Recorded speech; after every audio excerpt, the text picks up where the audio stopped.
playing Junk midrange. This is, I believe, the list championed by Reed Duke. Jeff Hoagland had a top 4 finish with this a few weeks ago. It is just a 3-color, good stuff deck, basically. Very similar to some of the junk lists that we saw at the Pro Tour. Much more controlling than, say, Patrick Chapin's Fleecemane Lion list that he won the Pro Tour with. But, Blood Baron, Obsidat, Archangel of Thune, Sylvan Caryatid, Courser Krufix, Aven of the Worm, some Underworld connections, and some removal spells. Yeah, so what may be a precursor of things to come, we have 4 Courser on each side of the battlefield. Players are going to start out by trading temples at the beginning of the game.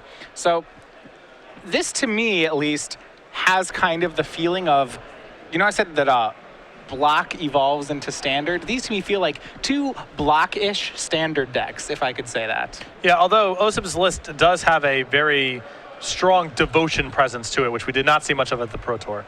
Sure. Turn 2 is Burning Tree Emissary for Osyp. And that's pretty common for these green devotion lists to have nothing to play off of a Burning Tree Emissary. They're just there to set up devotion. You do get some explosive draws sometimes with Nykthos. There are cards like Voyaging Sayer and Courser Krufix, Sylvan Caryatid to play off of it. But by and large, it's just there for devotion.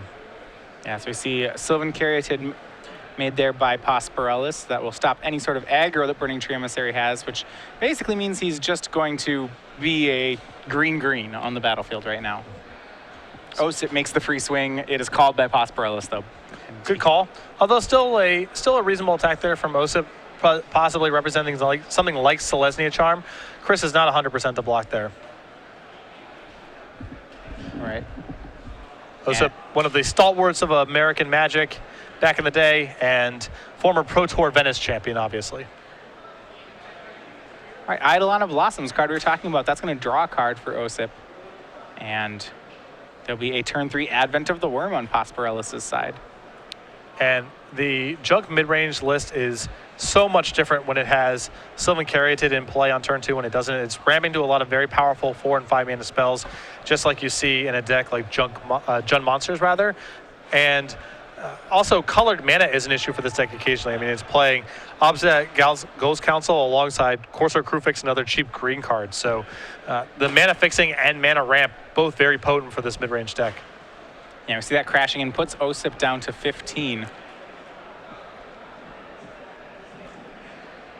And the clock here, it's interesting. The mid-range deck, so for junk, it almost feels like it's the aggro deck right now. And I mean, it does the good thing that mid-range does, where it's kind of a hybrid between being an aggro and a control deck.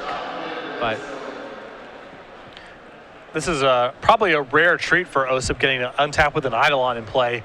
That thing very rarely survives. But this is another issue with the metagame moving more and more to Abrupt Decay. 4 mana permanents that do powerful things are at a premium, and Eidolon of Blossoms certainly qualifies. Right, so now that he gets to untap with Eidolon of Blossoms, we're going to see a lot of really, really strong plays starting to come from Osyp's side. Right now, he's attempting to Banishing Light. We'll see whether or not Posporelis has their removal spell up for Eidolon of Blossoms in response to that. And this is another great play against a card like Abrupt Decay here, as he's going to be able to exile a token. All right, and he does have the downfall for the Eidolon, so Banishing Light will take care of the 5/5, but Osyp does not get to draw a card, and the board is basically neutral again. And even though Osyp's deck has elements of being, kind of a beatdown deck, you see cards like Burning Tree Emissary, Nylea, and Mana Acceleration. This is really a deck that's devoted to trying to overpower with something like Garruk Caller of Beasts or a lot of mana with Nykthos. So the pacing of this game is very good for Osyp right now. He doesn't need to concern himself that much with attacking.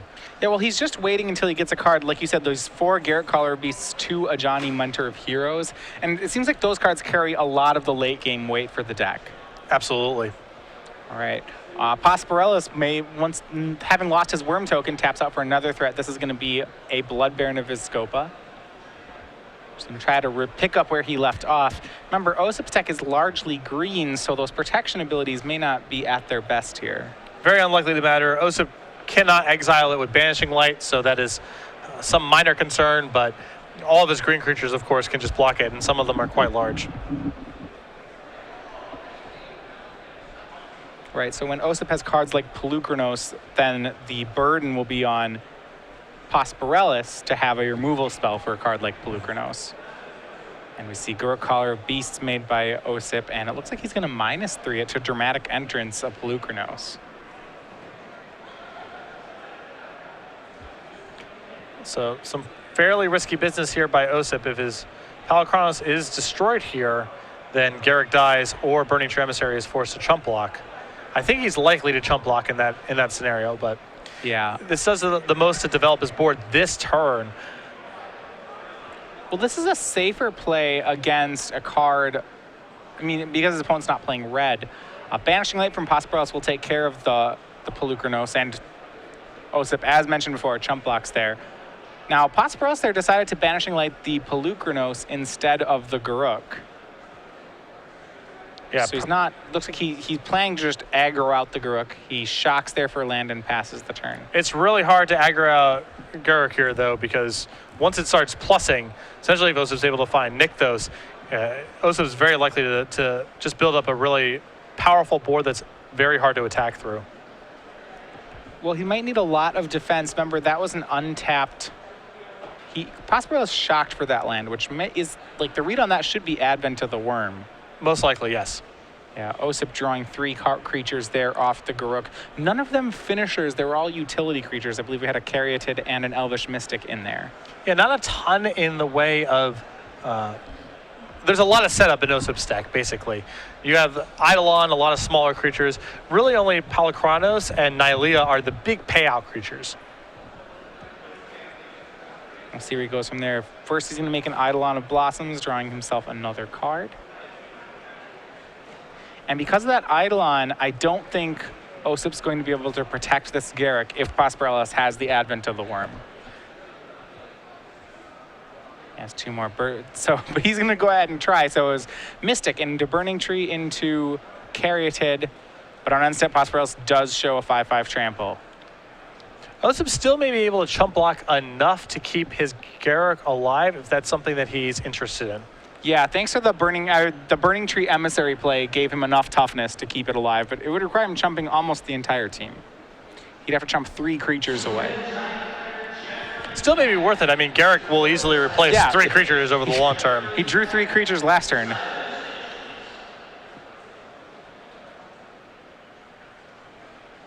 I'll see where Posporelis goes from here. He's going to go ahead and Abrupt Decay the Burning Tree Emissary. So... now it will cost Osyp his entire team to keep the Garruk. And he no interest in doing so. Garruk just takes 9. Yeah. Osyp acting very quickly here. He's already, I believe, mapped out many of these plays in his own mind. Yeah, well, it looks like he's going to go ahead and switch over to his other Planeswalker, which is a Johnny Mentor of Heroes. That card also is in his hand right now. He's going to start. Well, now he's actually gotten to untap with that Eidolon of Blossoms. Maybe that was the real prize anyway. Yeah. With Banishing Light on the Worm token, drawing a card. And he'll play Burning Tree. Looks like Burning Tree into a Johnny Mentor of Heroes. Wow, so, what a turn. Yeah. And I wouldn't be surprised to see these counters actually go on Sylvan Caryatid as it has hexproof. Just be able to block this Blood Baron for forever and then take over with all the card advantage he has in play here. Exactly. This is something we actually saw in Block. The joke when I was talking to people preparing for Block was that Sylvan Caryatid just doesn't die.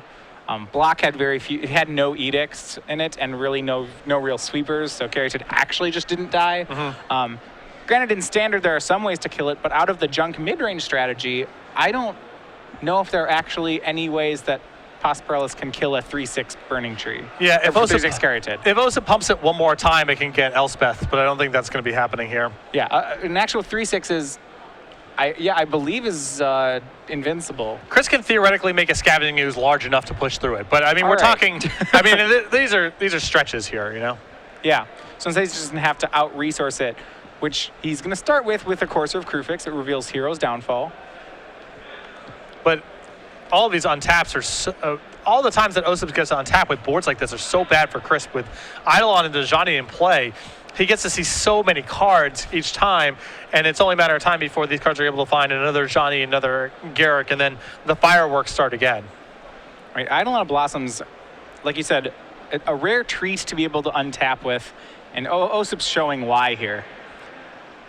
Yeah, you can see it makes a lot of sense to be having your card advantage engines be something like Eidolon right now, or Ajani or Garrett, given the prevalence of Abrupt Decay. All right, so now we're going to see the other plus ability off of Ajani. This is looking at the top 4. You can choose to reveal. Oh, I think Osip's going to be choosing to reveal here. The Nylea. Yeah. Choosing it. Oh, he has some good options. He also has Pelucranos as an option here. But he's going to go ahead and go with Nylea. Yeah. His devotion count's good right now. It gives him the most upside if he draws Nykthos, and it's another card for the Eidolon. So, yeah, that's a really interesting interaction. The fact that it is a god. The gods are enchantments, so they draw cards too. And he is sufficiently devoted here. He would have to lose 2 of his creatures at the minimum to lose devotion. Probably 3. Wonder if Osyp's having any flashbacks to the Onslaught PT where, just sort of incrementally picking up value, drawing cards incidentally. A lot of the same features. It's like that's Slide that did that, right? Yeah. Green, white Slide. He was Red, White Slide. He was Red, White Slide.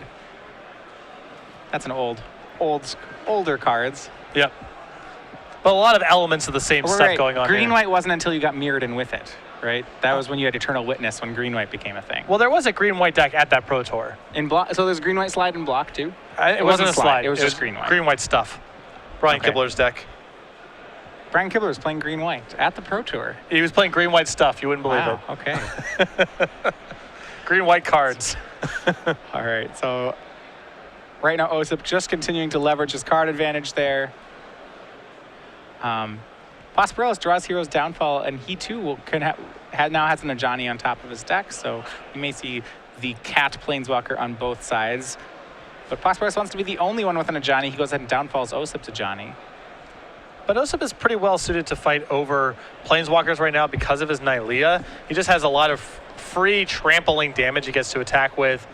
And if he finds a Nykthos, then it becomes very easy.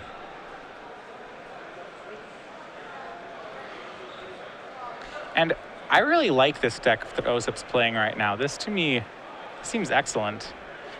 The ability of this aggro deck to kind of, like the fact that Ajani is Garruk number 5 and 6, and the synergy it has with Nylea, this seems like a real player, at least.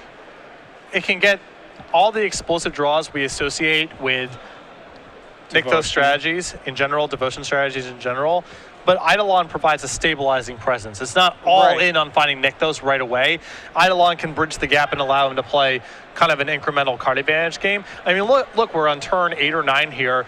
Look how much stuff Osyp has in play. Look at how many extra cards he's seen. And there's no Nykthos involved. Normally, that's a requirement to have this sort of advance of a board. Yeah, well, the problem, or some of the difficulties that Green Devotion has had before is that sometimes when you play it, you feel like you only have 10 cards in your deck. It's like, 20-some lands, 10 cards, and 20-some things that don't do anything. And Eidolon gets to be like 4 more, and it's an enabler that does something. It's actually a card, it's not a Burning Tree Emissary in a deck that can't use the mana. It is one of the very few devotion cards that are really powerful when you're going off, and also pretty powerful when you're not going off. Most of the time, it's one or the other. All right. On Osyp's side, we see a swing from Nylea and Burning Tree Emissary. He has a total of 11 mana available to him if he chooses to tap everything. And it looks like he's going to use 1 pump on a Burning Tree, and that will make the swing for 10. Remember that the Burning Tree has trample. The Nylea actually does not have trample. She gives everything else trample. Yep. And another Caryatid joins the fray for Osyp.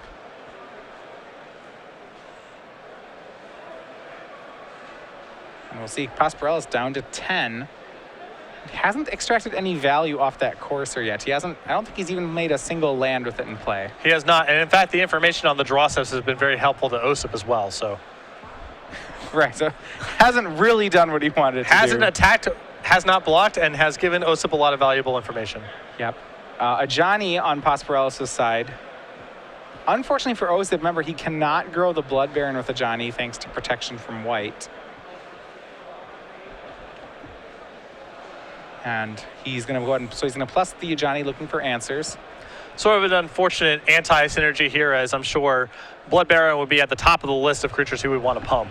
Yeah, giving lifelink creatures pumping more power is usually pretty good. It's a combo. But, yeah. And we see Banishing Light now, the next draw for Posporelis. That's actually a pretty good draw for him, as it'll take care of that Nylea. Yeah, once Nylea is off the table, assuming Osyp doesn't find more fuel with this Eidolon, Chris can really start to stabilize the game and leverage Ajani. But he's going to have to survive this next turn, and it's likely to involve at least some chump blocking. Right, well, that's what I was saying is the danger of Green Devotion is that it only plays a very small number of real cards, things like Hero's Downfall and Banishing Light. If you get enough of them against a Green Devotion strategy, then you leave them with a pile of mana dorks. Yeah.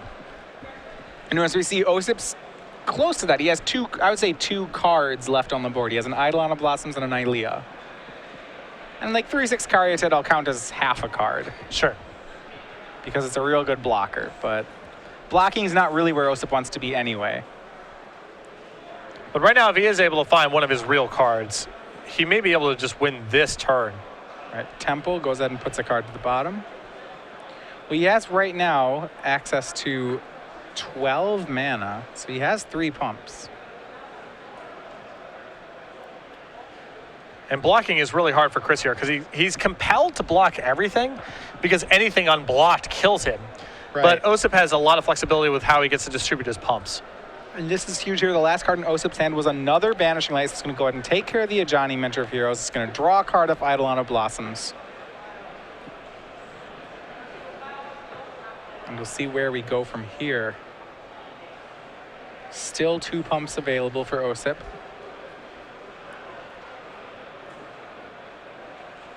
But imagine that Osyp just wants to start here by attacking and seeing how Chris responds.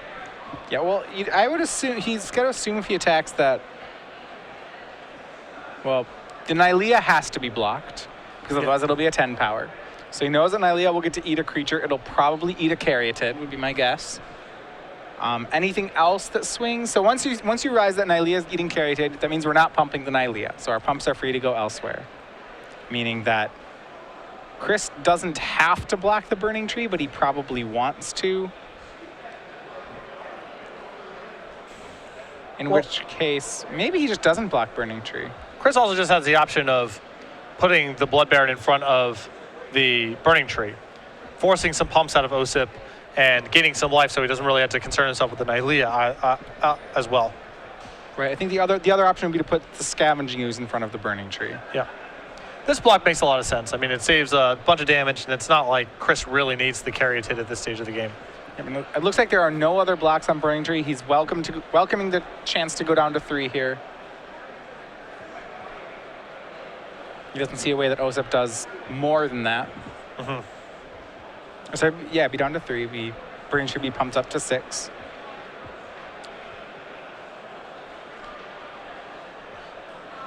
Chris may be able to make some real inroads into stabilizing the game next turn. Once this Nylea is out of play, of course, Osyp has all sorts of dangerous draws, but the board's fairly stable.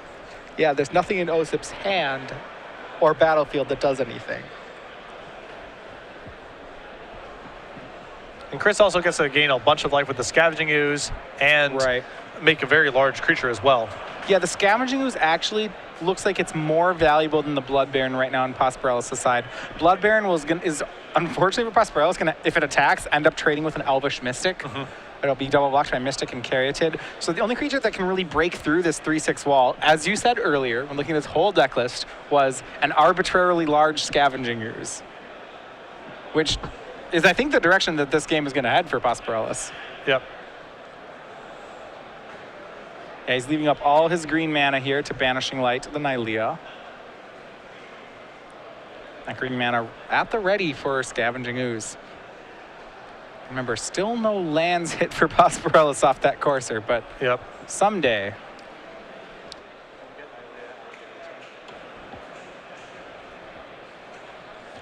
It still doesn't feel like Chris is quite in a position to attack this turn. No, yeah, he can't attack, but he can't get attacked either. So what is he racing on? Osyp's side, there's still this Eidolon of Blossoms. That means that Osyp gets to cantrip a lot of his cards. He's really racing what? There's 1 remaining Nylea, 1 remaining Ajani, and 3 remaining Garruk Caller of Beasts that would find a Nylea or Ajani. Yeah, another Eidolon here might make things hairy. Osyp cannot resource him, but there's not a lot of powerful draws left. Yeah, and this is, like I said, still one of the dangers of the green-white deck. It is threat light. So now we'll see just how much can Eidolon carry Osyp to the next threat. And that's the last Sylvan Caryatid in Osyp's deck. So he finds the fourth one. That's no help, and Posporelis is going to go to work on the graveyards. Yep. It's going to take him a really long time to be able to kill Osyp, even if the Scavenging Ooze goes uncontested for as many turns as it does, because Osyp is equipped with no end of chump blockers here. All right, so Posporelis draws a second Courser of Crufix, and finally there's a land on top of deck for Posporelis. He's going to go ahead and play a second Courser before making the land drop so that he gains 2. He's now up to 11. And this is something we saw in block as well last weekend, is Course of Crufix's ability to stabilize you. Here's every land gaining 2 life, the synergy with Courser and Temples. There's a lot of virtual card advantage going on here, and some real card advantage too.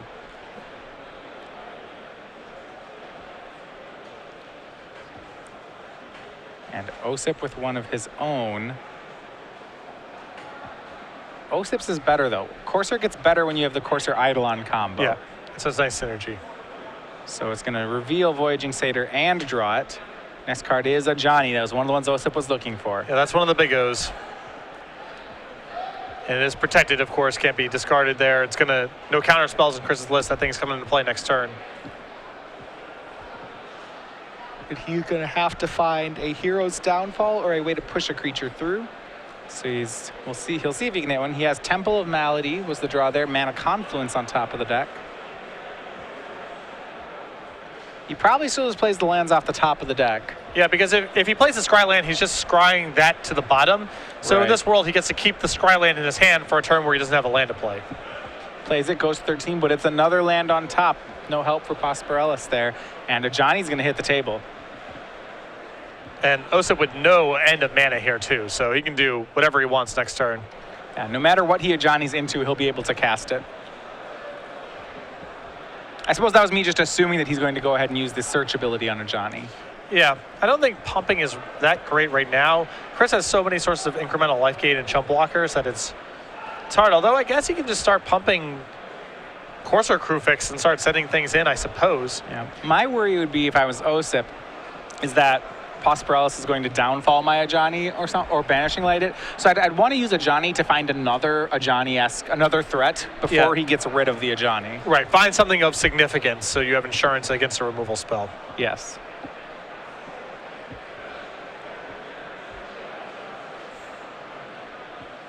So Osyp maybe determining if he wants to chump block and if so, with what. He also may be just looking at one big block here. He has enough garbage in play that he can throw. Yeah, he can chump block for a while. He can throw a bunch of stuff into this Ooze right now and just get off the table. So Ooze is a 6, and I don't think there are any other creatures in the yards right now. So he could block it with. You might be right. 1 and 2. That's 5. He would have to lose his big Caryatid or his Eidolon or his Courser. I think he's happy losing the big Caryatid. Because it would be all he lost would be the big Caryatid. Right. It's just a trade. Yeah, and I don't like this attack from Posporelis. I feel like Ooze was more valuable than the 3/6. Yeah, I mean, now he has nothing that can really threaten this as Johnny. Right. And he even actually just traded it with an Emissary and a Voyaging Satyr. So he cut off 1 mana from Osyp and 3 devotion. All right, now Osyp will go back to work. A Johnny Mentor of Heroes is the draw. We'll see one of the plus abilities. Either it's going to give counters or it's going to search.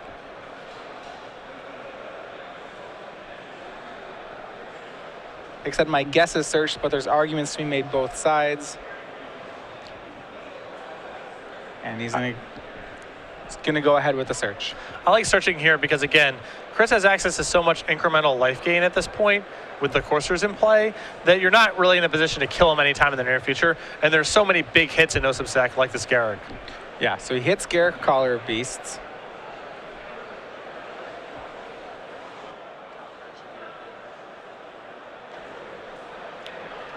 And Garrick shows another Garrick, and that'll be that is enough for Chris. Yeah, and I think that's a really good concession there from Chris. The matchup can be a little bit on the slow side, and he's got to try to win 2 games. With that game looking hopeless, makes a lot of sense to go to the board. Yeah, and it's interesting. So we got into this mid-range Courser of Krufix battle game 1, and while like both sides have something going for it, what Chris has going for him is he has a lot of great removal spells in his deck. I think Junk only plays the best removal. But what Osyp has is the card advantage he does have is much stronger than 1-for-1. His card advantage, they're 6-for-1s. They're things like Garruk or Ajani finding Garruk or Eidolon of Blossoms. Yeah, the removal spells in Chris's deck can be effective if they are supplementing some sort of aggressive game.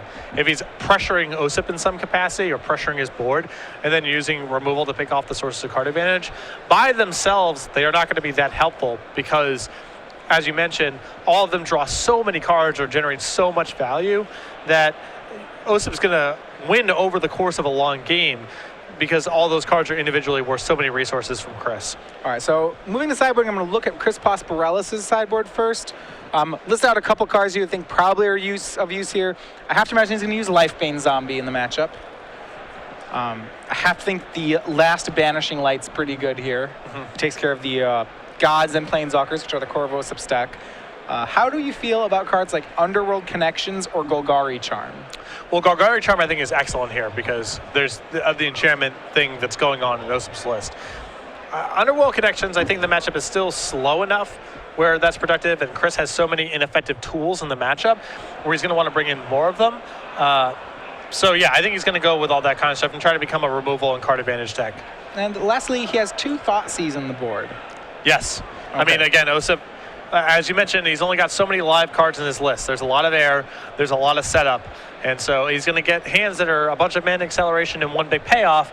Thoughtseize on that one big payoff can be very powerful. All right. So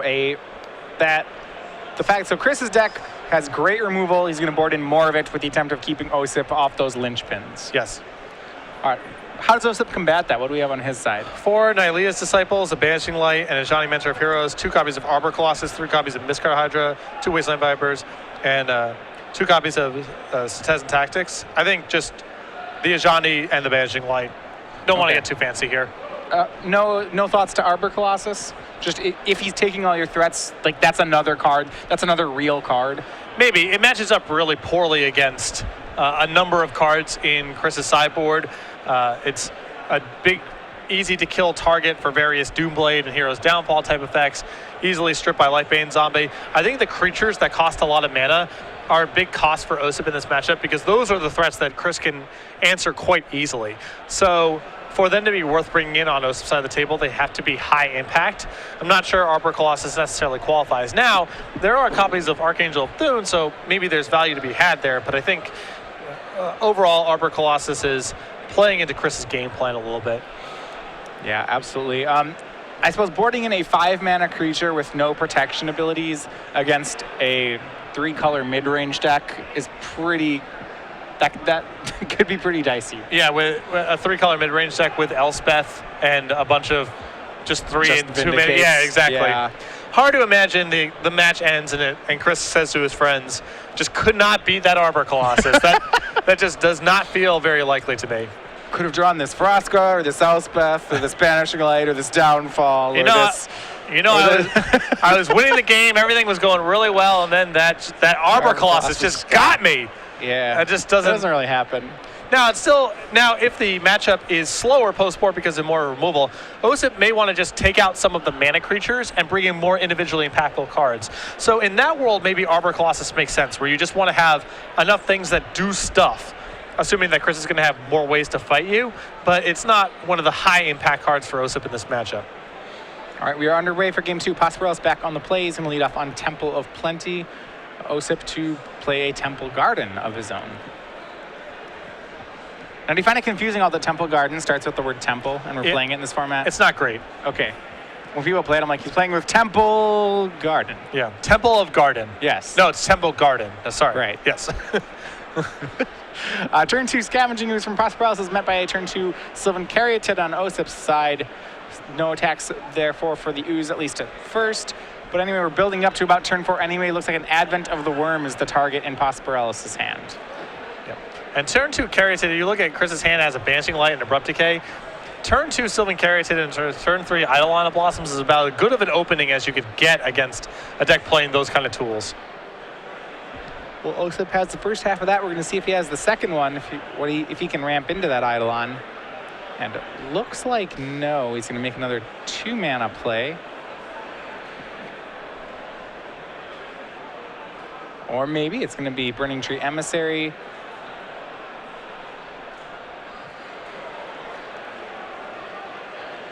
So just confirming the trigger here. Yep, and it's going to be into Courser of Krufix. Osyp's going to try to score a free card before making that land drop. Yep. And he succeeds. It's a forest on top.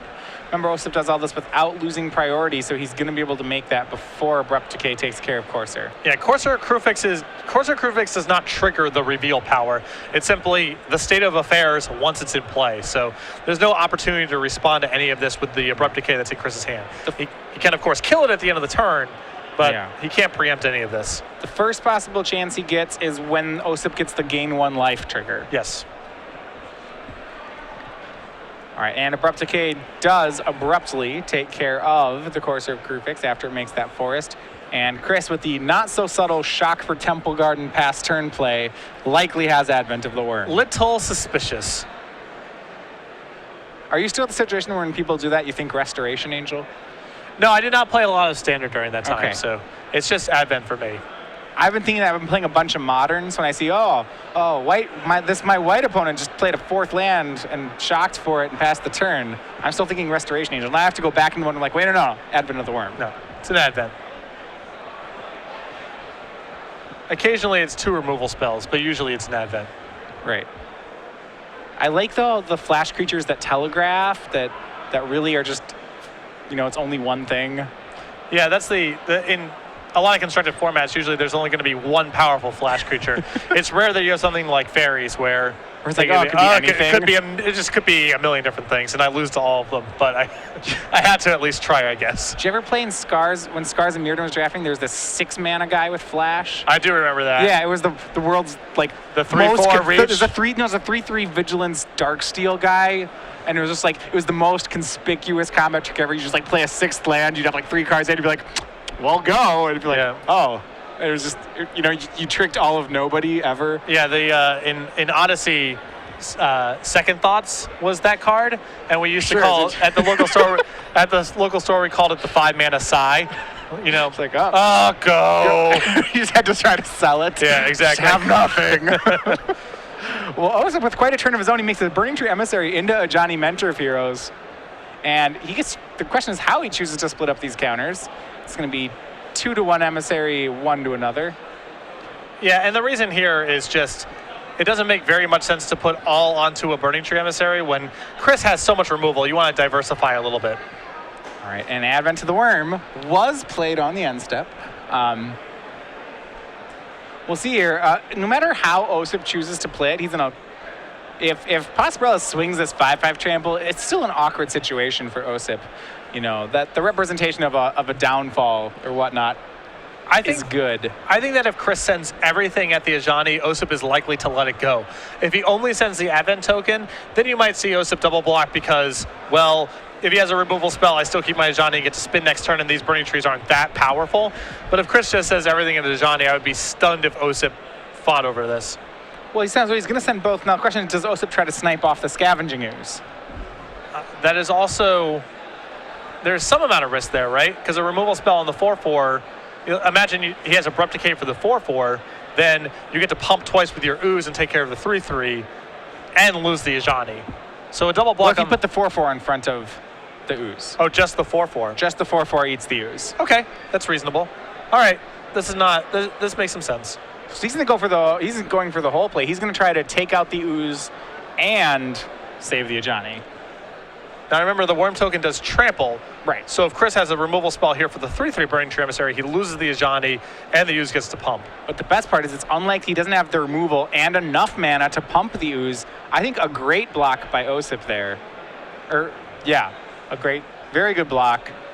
So now it means that the ooze only becomes a 3/3 and is going to be taken down by Burning Tree Emissary. Yeah, it was a risky block. If it's Abrupt Decay there instead, it's much worse for Osyp, but the way that worked out, totally fine.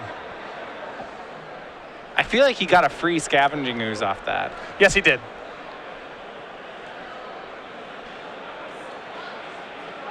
And there's a lot of power left over in Osyp's hand, too. Maybe that was the reason he was willing to be a little risky there. He has Garruk and Palakronos left over, so no end of impactful resources to work with. Yeah, the Ajani, saving the Ajani wasn't that paramount. Yeah. In light of how good Osyp's hand was, his block makes a lot more sense to me. Yeah, so he's going to go ahead and crash for 4. That puts Posporelis down to 12. And he's going to go ahead and play Palukronos.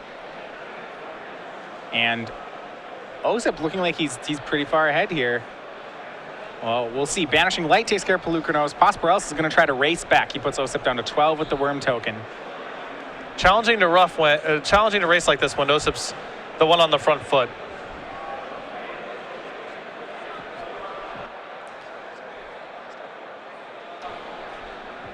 All right, so 6th land there. Osyp has the chance to go for Garruk. He also has a Courser of Kruphix. We're going to see how he plays here. This is becoming a pretty fast race all of a sudden. Yeah, I think Osyp wants to develop his board this turn with the intent of having as many blockers in play as possible when he plays Garruk. Yeah, well, he's going to play Courser, but he already made a land this turn. Not punished for it. Courser and Caryatid made. Osyp is going to swing back for 4. And this, to me, I'm going to guess we're going to see Posporelis put some brakes on this race. Osyp with a pair of 0-3s and a 2-4, I have to think is ahead in this race. Yep. Especially now with Osyp having the Courser in play. He could be incrementally gaining life. He has a lot of chump blocks with those copies of Sylvan Caryatid, so very hard for Chris to just damage race from here.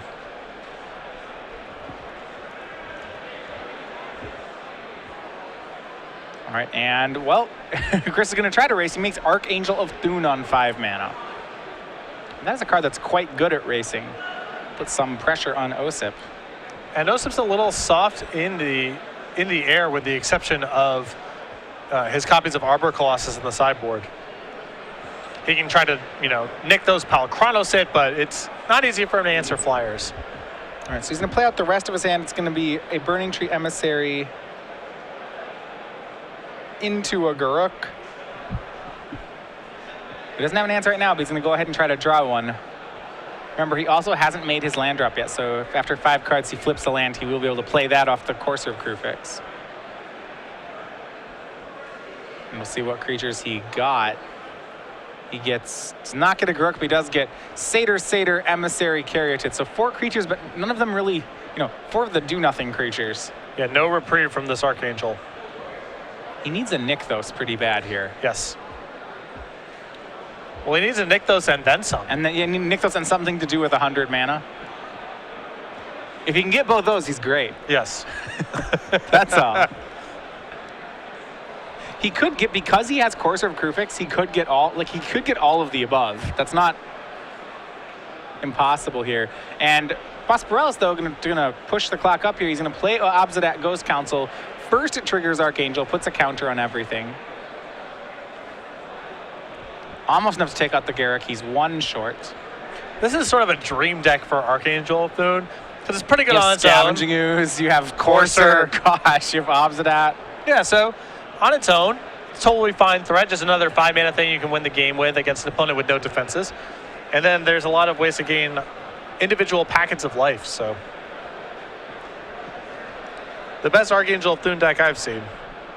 All right, Archangel's going to go ahead and swing. I would think this is going at, we'll see if it's going at Garruk or at Osyp.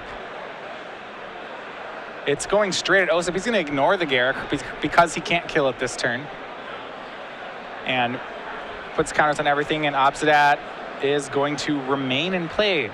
I actually expected him to flash out the Obsidian so that next turn he would have a lethal for the Garruk. Well, there is a risk of him getting killed on the way back here. Right. Wouldn't it? Well, if he flashes it out, doesn't he just have lethal on Osyp, though? Yeah, he may have the kill. Based on what's in his hand, he may have the kill next turn anyway. Possibly. Okay. I'm not certain, but with Osyp's board the way that it is, if you're in Chris's position right now, you can't feel that comfortable being able to survive the turn if you were to only have your worm token in play. I mean, I still have the worry that Osyp's going to drop a Nykthos and just kill me out of nowhere. Yes. You know, there's certainly a chance of that.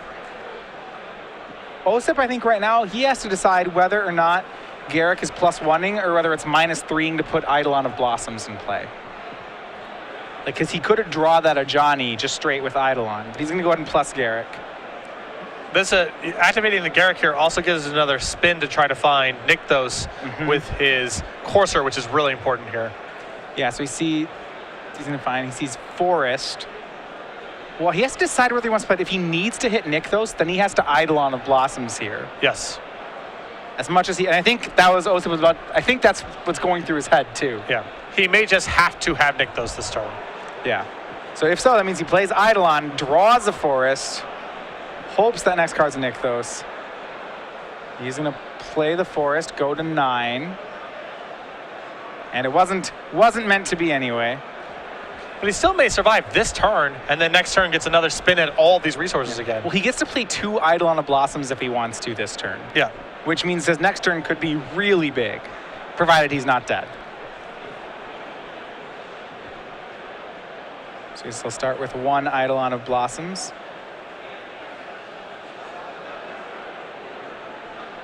And that's going to draw him the Elvish Mystic.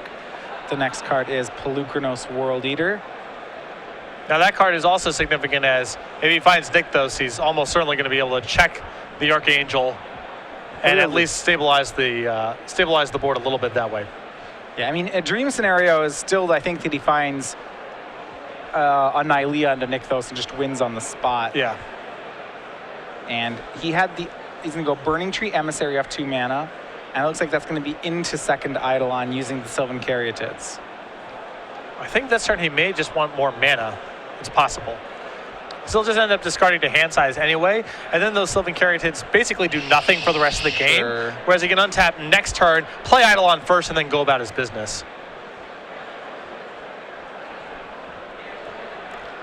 Or he has Voyaging Satyrs as well he can cast this turn. Yeah, I mean, the question is whether or not, so what's his restriction? Is it amount of mana, or is it him finding Nykthos, right?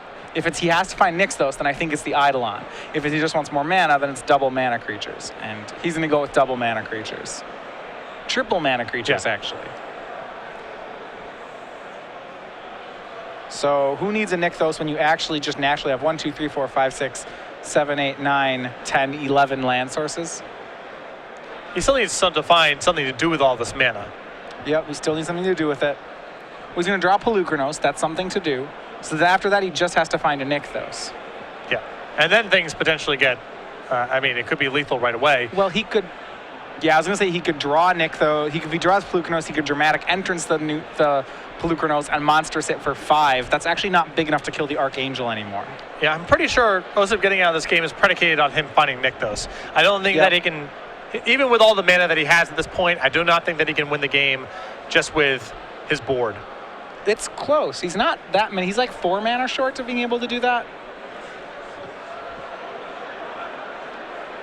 Archangel swinging for 5 now. So if this drops Osyp to 4, that means that this Obsidian facing out is not lethal. Right. I mean, the Archangel swing next turn is lethal. Yes. But that's it. You see, each turn the Green White Devotion deck is able to do so much with its mana. I mean, he had a ton of mana last turn and still was able to tap out. And his draw, the top card is Setessan Tactics. Now, okay, he has 11 mana available. If he draws a card off Eidolon, he'll have 7 left. If you draw the Tactics, he can pay 2 to give the Pelucranos fight, then it'll be a 6/6. He can Dramatic Entrance the Pelucranos. He can then Monstrous the Pelucranos for 2. It'll deal 2 to Archangel and take a bunch. Then it can tap to fight Archangel, and the Pelucranos can finish off the Archangel, and he's not dead. He'd have to do all of that. It'll take his whole turn, but it's there. He can kill the Angel. Granted, one hero's downfall puts all of that away. Yep.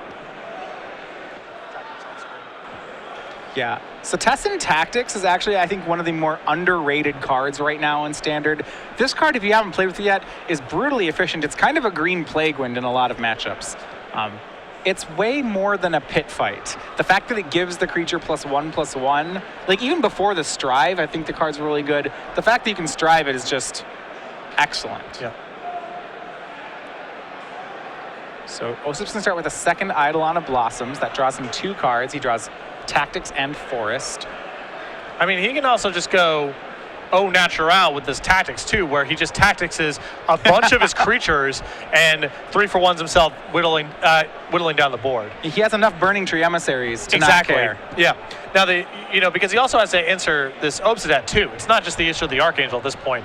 Obsidian's going to come back in. If it phases out one more time, that's lethal. Now, of course, our Krufix gaining life can muck this up a little bit, but ideally, Osyp would like to answer both of these threats. Yeah, and he should be able to do just that. Yeah, I think he has enough to be able to do that. He has enough Burning Tree Emissaries that can just fight whatever they want to. I think he has to use the Garruk to -3 to put the Pelucranos into play, though. It seems to me like he's enough choked on mana that has to happen. Sure. Osyp's seen a lot of cards without funding a Nykthos here. There are, of course, 4 copies in his deck. But you can't forget about the fact that Posporelis also has an 8/8 trample. Yep. And Osyp's at a really low number. So Osyp makes his land for the turn. It's a forest. It puts him up to 5. And there we go. There's Nykthos. And you saw this right away. So now there's a really big incentive for Osyp to minus here. If the play was close before, whether or not he wanted to look at cards or not, now that he knows there's a Nykthos on top. Just survive. Just survive. Next turn you'll win, right? More than likely.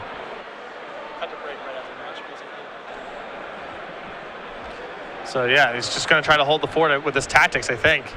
All right, so yeah, he passes back. So mana count. Osyp has currently 8 mana available to him with his creatures. Remember that Nykthos is on top of his deck, not in play. He's at 5. He's going to be at 3 on upkeep. And I think end step, we're seeing something off Posporelis. Now that Chris is casting Advent right now, now that he has his shields down, it's possible Osyp is going to want to use his Tactics right here, so he doesn't have to worry about some hero's downfall happening in response or some such. Yeah, and it also would stop this Archangel trigger that makes everybody gain life again. But he's going to go ahead and let it happen. It appears he's responding to the trigger. So now Osyp has to figure out how he wants to distribute this Tactics. Yeah, he can Tactics up to 6 creatures. So Palakronos with the Tactics gets to kill one of the 5/5s for free. So that's probably Obsidian down, I would imagine. Yeah, Obsidian, well, maybe not, because Trample might be more relevant than the Obsidian ability right now. Yeah, maybe. Because Osyp has to tap creatures to fight and tap creatures to make mana, the fact that Posporelis is threatening to have 19 power worth of, or 15 power worth of trample is pretty relevant here. Not to mention that if Osyp doesn't kill everything, each time he fights the Archangel, it's going to trigger again and pump everything else. Osyp has to kill everything here, I think. So because those 2 worms are going to get big, I think he's going to be chump blocking the Obsidian. So he has to kill everything before he can even consider touching the Archangel, because each trigger is troubling. Right, and so if he does, for every worm he doesn't kill, it's going to get really big. So you see Tactics, and how much is he going to strive at? Striving at 1, 2, 3, 4. This is 5 creatures worth of strive. I mean, it looks like he's got the tools to wear down this board quite a bit. The Palakronos becomes a 6/6. That checks a 5/5. One of his Burning Tree Emissaries becomes a 5/5, the one with the 2 tokens on it. That also checks a 5/5. And then it's just the issue of, can you sweep up the remains? Now 1, 2, 3, 4, 5. So it's going to be 7. He's going to give all the remaining 7 creatures fight. And remember, they also all get +1/+1. Yes.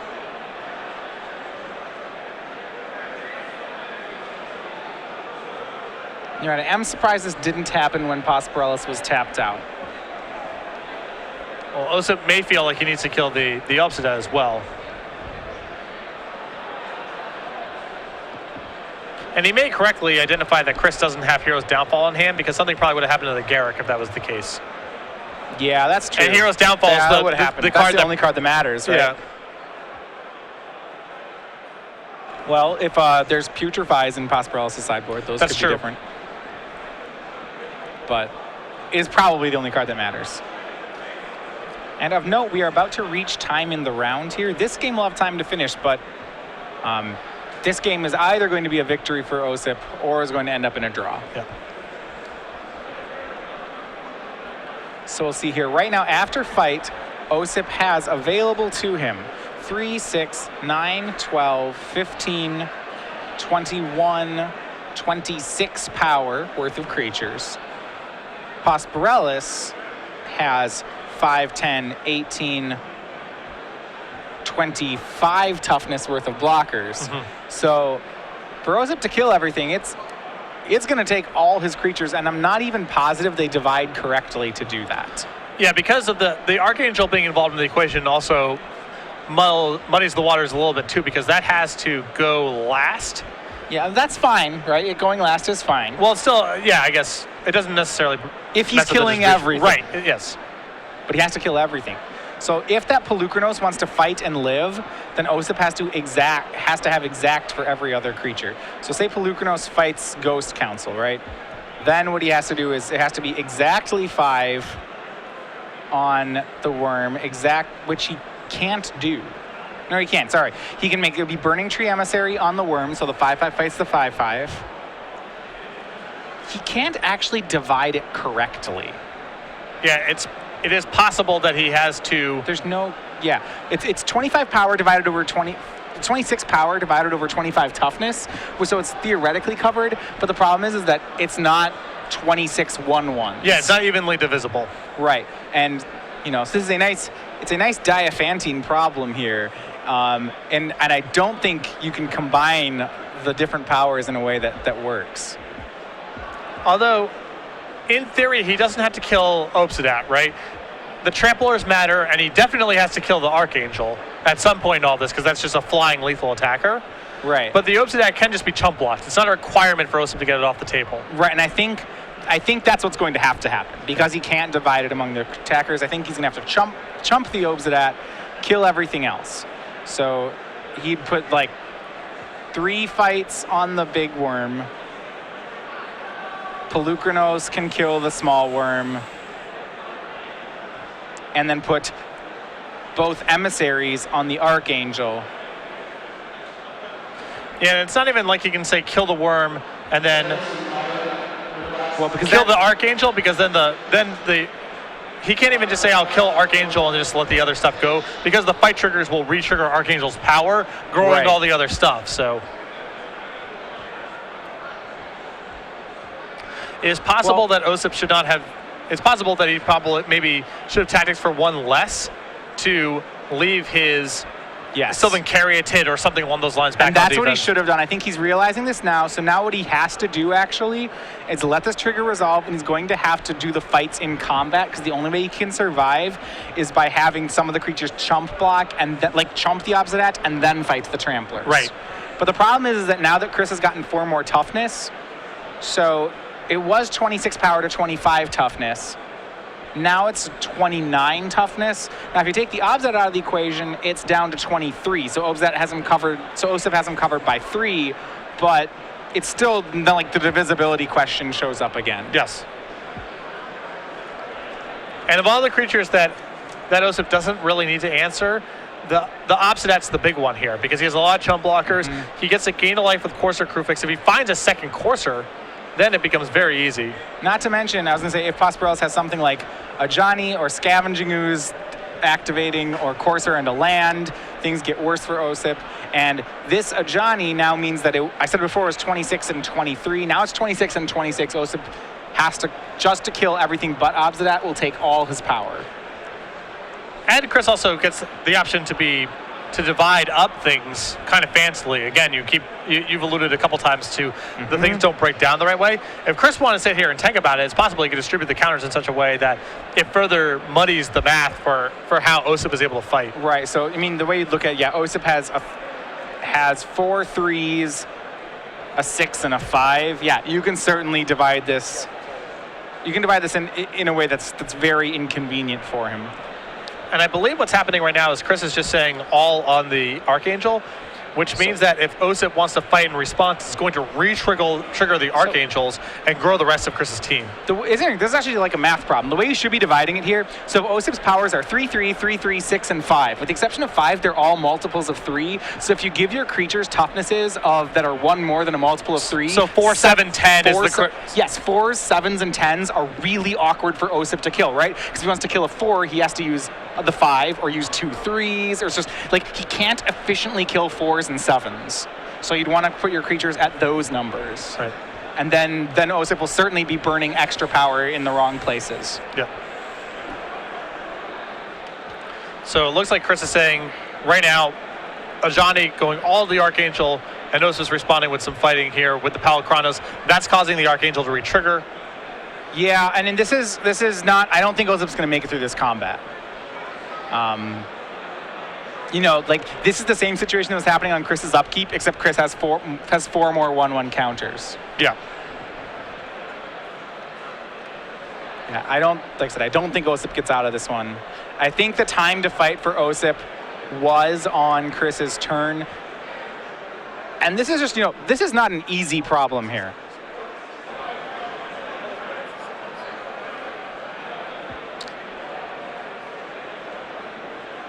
Yeah, not to mention, actually, Polukranos can't tap to fight this turn. It was minused in with the Garrick. Oh, that makes things very different. Well, it makes things much simpler. Much simpler than Osyp is just dead. Right. It means it's simpler from the standpoint that Osyp just dies.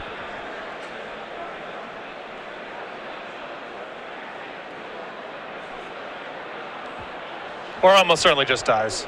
I mean, the Palakranos gets now he has 6 power less, which... The Palakranos can still block something, but that's not, That wasn't what it was supposed to be doing. Right. Yeah.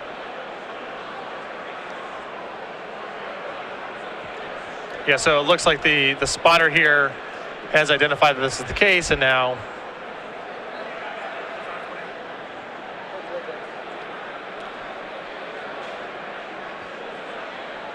So we're seeing how this gets resolved momentarily. Yeah. But that Palakranos was minused in the previous turn. Now, it's possible that both players have agreed upon the game state here. I'm not sure if that's what's being argued or not. But we shall find out momentarily. So, it's... Yeah, we'll see here. Yeah. I think right now we're figuring out the game state. I'm guessing it's about the tactics trigger on the Polukranos is what we're stopping on. Yeah. So, in that spot, it looks like Osyp's very unlikely to survive that turn.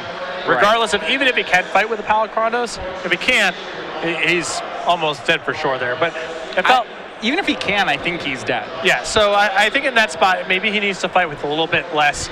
Commit more to chump blocking the Obsidat and just work on the larger creatures in play. And if that's the case, to your point, maybe that tactic should have been used on Osyp's previous turn, because it looked like Osyp was trying to engineer a board state where he says, okay, I'm going to let the Obsidat come into play. I'm going to tactics and blow away everything to try to set up a lethal attack or protect his life total from the Obsidat triggers. If he was short, maybe what makes more sense there is tactics on your turn. Remove the stuff that you can remove. Commit to chump blocking the Obsidat and hoping that you can find a second copy of Corsair Crewfix or just win the game with Nylea the next turn because you're drawing your Nykthos. But trying to commit resources there to killing the Obsidat might have been a misplay. Right, and I think one of the things that, about tactics is that the fight trigger doesn't, if your opponent's swinging with a bunch of tramplers, you tapping to fight guys is actually not functionally different than you just blocking. Right. Because when blocking, you're essentially, a lot of times blocking is the same as resolving Estetess and tactics if everything is blockable. All right. So it looks like we have backed up here. They are sorting out light totals and such as we speak. And now we are back into this very daunting tactics Yeah, on Archangel of Doom plus a board of creatures. Right. So, yeah, we're back here. This is with the Ajani trigger has resolved. And yeah, Eidolon and Pelucranos are set aside as they are both summoning sick, actually. Right. So they, despite having the Setessan Tactics ability, can't tap. So now we're resolving triggers. The large Burning Emissary decided to fight. That was a 5 power. This is when Archangel is still smaller. So Okay. one's gonna fight the Archangel, the second one's gonna fight the Archangel. All right, thank goodness it's off the board. But that means there's 2 Archangel triggers now. Yes. If Chris remembers them. Right, Chris has to remember the Archangel triggers. It doesn't look like he's put the counters on his creatures yet. He has gained the life. We see him at 37 there. It is possible that Osyp is still pausing him with the triggers on the stack because of all the stuff that's going on right now. So not clear that Chris has forgotten anything. Yeah, so what Osyp can do is, he can let the fight resolve, fight targeting Archangel, fight resolves, trigger on the stack for Archangel, fight again. So I think we still have we have 2 Archangel triggers on the stack now. And Osyp has, okay, so he's going to have to chump the Obsidat. If you look at the counters on the worm tokens, the worms right now are 15 power of trample. They're going to become 19 power of trample. So it's 19 power plus an Obsidat that has to be chump blocked. And the toughness on Osyp's creatures are 3, 5, 3, 3, and 6, as we said before. So that goes, that adds up to 17. So I don't think Osyp can survive. If you're Chris in this spot, you just alpha strike and see what Osyp does, right? That's, just put the ball in his court. The problem is, the play from Chris's line, the line from Chris's side is easy. You swing. But I don't believe Osyp has enough toughness to survive. So he needs to put so 9 in front of one, and then 6 in front of the other, and then something in front of Obsidat. No, Well, sorry, it's more. It's 2 more than that. So On each side. Yeah, it's 19 power worth so of trample. 27. He needs to put 27 and find a way to block Obsidat. Well, he doesn't need 27. He just needs to suck up of the 19, needs to block 17 and find a way to block Obsidat. 19. Sorry, 19 total points. The problem is that all his toughness right now on the board adds up to 17. So he can put 17 in front of the worm tokens, but he has nothing to block Obsidat with. And he, of course, can't use the tactics to fight the Obsidat down after blocks because the worms trample. His stuff is going to die anytime it engages in combat with Obsidat. Exactly.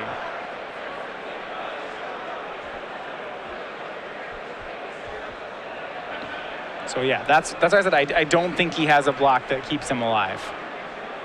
But Obsidat is not attacking. Well, then Osyp can go to 1. And then next turn, Well, wait. If it's divisible correctly, no, it should be. It should be. There, it's all trample. Trample makes this math very easy, actually. You just put it up. You just don't overblock. Right.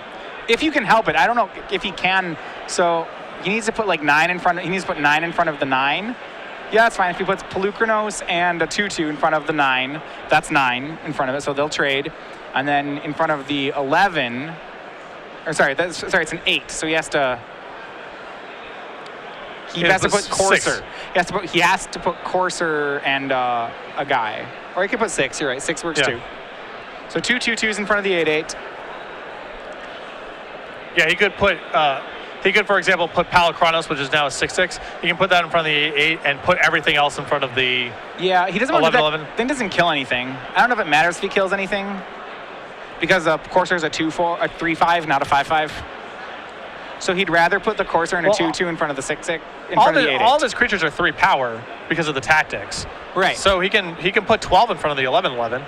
and put the Palacronos in front of the 8/8 if he wanted to. Sure, yeah, that will work. Okay, so so 2 tramp.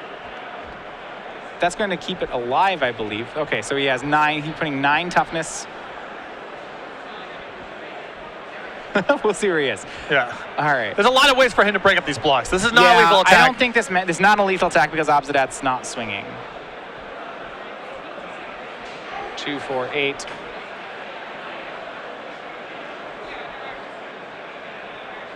He has 11. Yeah, I don't. He did. So yeah, I don't think he has a. Yeah, the Obsidat not swinging is very good for him. Yeah, I think Osyp, there's no way for him to block this attack if. I don't believe so. If Obsidat's coming in as well. We'll see what he goes with. This is 3, 6. That's 9. It's 12. Looks like he's going for 12, 12, 12, 12 in front of the 11, 11. I mean, there's a variety of factors here. Ideally, Osyp would like to keep the Eidolon and the Courser and the Palacronos. All those are valuable cards right now. Yeah. So he's trying to block in such a way where he gets to keep one of those creatures potentially. Yeah, the left block means he'll get to keep Burning Tree Emissary. The right block, he's going to just lose everything. Yeah. So this is the one where I said right now he's got 1 extra point of toughness. It looks like. Okay, so if he had, if it wouldn't be lethal. No, it's, I guess the swing would not have been lethal with the Obsidat because he'd go to 1, but he'd get all the creatures all the same. Yeah.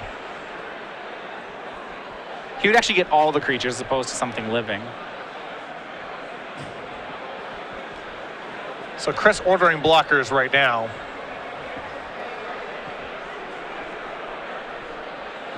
This is messy. This is a messy board. Yes, this is fun. Remember, tactics is on all these creatures, so they're all 1/1 bigger than they appear on the screen. Yep, so just Burning Tree lives. So that will actually kill the 11/11 worm as it's 12 power. This one does not kill the worm, but it does suck up all the damage, but it only deals 6 to it. So just confirming that everyone's taking the right amount of damage and so forth. And Osyp takes 0. And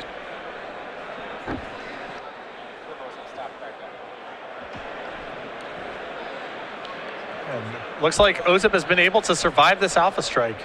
Or not, I guess not actually an alpha, but this is a very large strike here from Chris. he's going to use the Burning Tree to deal the remaining points of damage to have it trade with the worm. I'm wondering if you actually want to do that, because that's 2 less devotion he gets. I think he's fine with it. I don't think the bottleneck's going to be mana at this point. And that worm, I mean, he's falling to 1 next turn from that trigger from Obsidat, so a large trampler is really prohibitive. Right, so he's going to go ahead and draw Nykthos. He's going to plus the Garruk, and Garruk finds Voyaging Satyr, Eidolon of Blossoms, and Elvish Mystic. And Osyp's off to the races here. Yeah.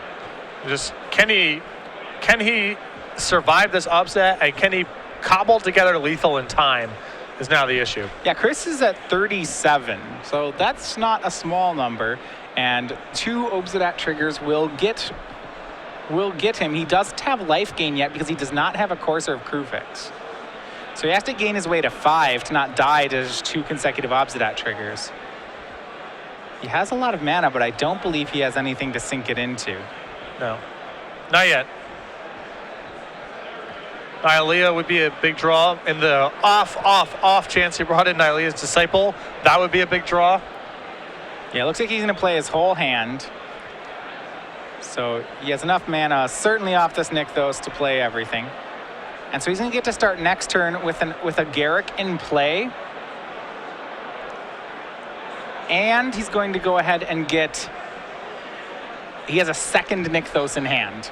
So he'll have a lot of mana. I mean, Nylea is basically maybe just game over with the amount of mana he has with the Voyaging Satyrs and the Nykthos? Probably. Yeah, it's got to be enough, I think. What's his devotion? Like, I haven't counted it, but yes, I think he should be able to deal 40 if he finds Nylea. I count Devotion to Green as 14. 1, 2, 3, 4, 5, 6, 7, 8, 9, 10, 11, 12. Yeah, it's 14 currently. So if he finds Nylea, it'll be 15. Each tap of so each Nykthos adds 13. So he has 1 in hand, 1 in play, 1 in hand, 3 more Voyaging Satyrs. So that's 5. That's a total of 65 green mana, which I guess if you divide, so 65 green mana is actually only 32 power worth of Nylea activations. So that's not lethal yet. Although I think it's close. I think Osyp may have another copy of Nykthos in his hand. Well, no, I was counting that one. We're counting that. So he has 3 Voyaging Satyrs and activates and 2 copies of Nykthos? Yeah. So that's 5 Nykthos activations, and each one adds 13. So that's 65 green. And Nylea can pump for half the amount of mana, because it's 4 to 2. Yeah.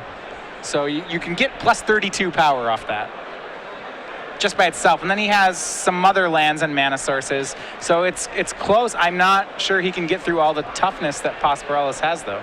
And this Garrett can also find net positive mana. I mean, if he finds Burning Tree Emissary off of the Garrett, then that... Sure. I mean, there's a lot of potential here for him to generate lethal mana. The easiest thing would be if Garrett found 2 Corsair Crucifixes and then he just made a land drop. That would be the best for him. Okay, well... Pelucranos, Nylea, Elvish Mystic. All right. This is awesome. Here we go. Okay, he wants to start by not tapping Nykthos if at all possible. Right. So he wants to make Nylea off his basic forest. And he has so many green cards in his hand and so many potential Nykthos activations that even something like Palikronos represents net mana over time because he's going to be activating. Yes. He's going to be activating Nykthos so many times over the course of this turn. So he wants to he wants to tap. Oh, okay, let's see if he can get more. He's going to draw a card off Nylea. He draws another Eidolon of Blossoms. That's better than a Pelucranos, probably. So this Elvish Mystic that he's casting, of course he can't tap it this turn, but it is a lot of net mana. Yes. So that Elvish Mystic probably shouldn't be hanging out. Yeah, it's going to hang out in a different spot than the other ones to show that it's sick. The Caryatids, the 4 Caryatids probably cast the other Eidolon of Blossoms before he Nykthoses. So we're going to do a quick price check here and confirm mana. Okay. I'm surprised that he's not playing the other Eidolon first. I think that's costing him mana.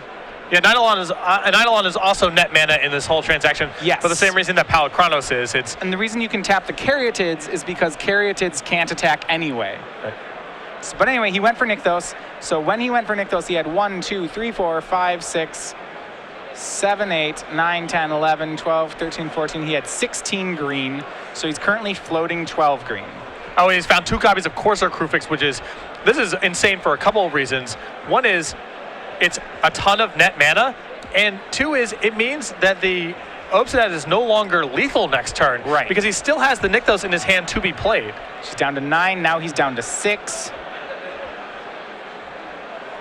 And his devotion is up to 20.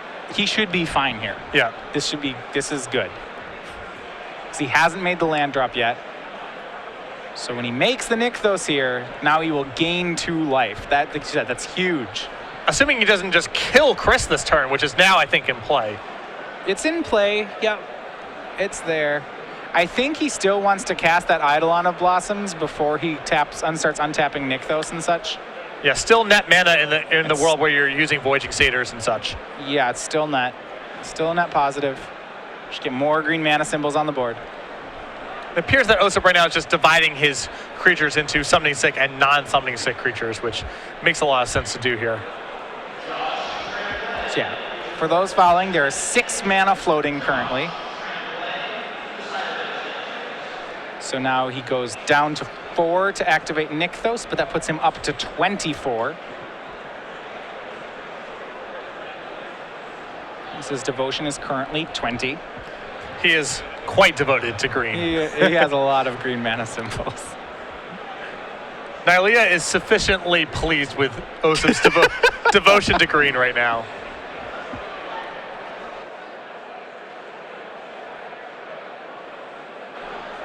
He's going to cast Pelucranos. That puts him down to 20. That's fine. I think he's supposed to cast Pelucranos and Eidolon of Blossoms. He's supposed to put more green mana symbols on. All right, he's going to use 3 of his mana, go down to 17 to shoot the Lifebane zombie. I mean, if you're trying to kill him that turn, that's not what you want to be doing. And Osyp's not going for a kill this turn. Yeah, because next turn he has it by a mile. By a mile, right? And now he's at 3, so he's not going to die to Obsidat. Yeah. He can afford to do something like this. Recast his Garruk, finding another Nylea and another Pelucranos. Down to 11 green floating.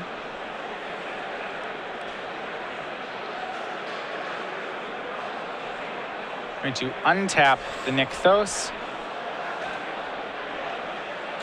I have never seen a Nykthos turn like this in my life. This is awesome. This is a new record. Another Pelucranos replacing the first Pelucranos, sure, down to 7. His devotion is currently up to 22, by the way. And now also keep in mind in all of this that Osyp has access to that Nykthos and the ability to generate sufficient mana with his Elvish Mystics and Voyaging Satyrs and such. So this Pelucranos is now insurance against something weird happening. You know what's going to happen? Chris is just going to draw another Obsidat on his turn. Well, is that price check to see how many are in the list? Only 1, it looks like. Oh, no, he can't do it. All right, that out's gone. I made it up. Does he have an out then? Not looking good. Not looking good. He doesn't have any sort of burn. No, like, sip of hemlock. No, I don't think he's got a way to push that last point of damage through. Well, in that case, it's just off to the races here.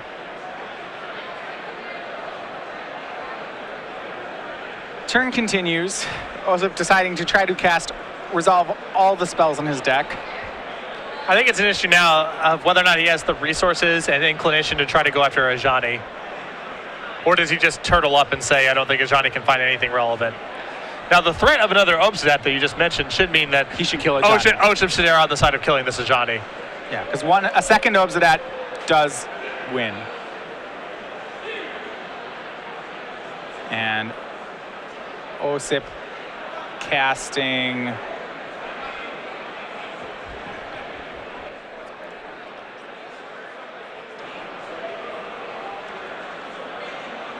All right, this is his own Ajani, I believe. Possible that he's just keeping track of what is summoning sync and what is not. Okay. Okay.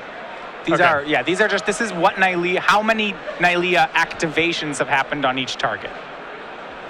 I don't think he's been completely, as far as for dealing maximum damage, Osyp has not been on the maximum damage line, but I think he knows that. He's just on the enough to kill a Johnny line. Yeah, because again, he has it next turn by just such a margin. I mean, it's not even close. All right, and they're all going to swing, so these are all 5/5 Elvish Mystics and a 6/6. So he just only needs to swing 2. So this will take care of the Ajani. And the rest of the mana was bonus mana that was sunk. And the fact that he has a Voyaging Satyr and 2 mana left means that on defense he can pump a bunch too. Osyp goes down to 1. We're on Posporelis' turn. The Obsidat drains him to 1. Can he finish him off? We don't believe so.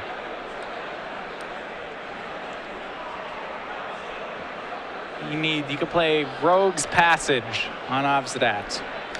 Pretty unlikely in his 3-color deck. Yeah, I mean, I don't think they're on his list. Just cards that could win here. Posporelis has none of them. And now you have to think the Posporelis is dead on the untap here. Yes. This is great. All right. And Osyp making a bunch of mana on end step. He's going to monstrous this Pelucranos. so that it can eat Obsidat. Yeah, he pumps it with Nylea or just goes ahead and uses it. With X equals a lot. Yeah. X equals enough. He puts the die on, says, I'm going to untap and... I think Osyp saying it's a million. If you have nothing, then it's a million. Okay, it's a 20. We don't actually have a large D20, so we're just going to verbally say that Pelukrinos has... and he's going to push all the cards into the red zone. And... the least graceful lethal attack of all time. Just, I mean, that's a really tough game to play there from Osyp's side. Navigated it. I mean,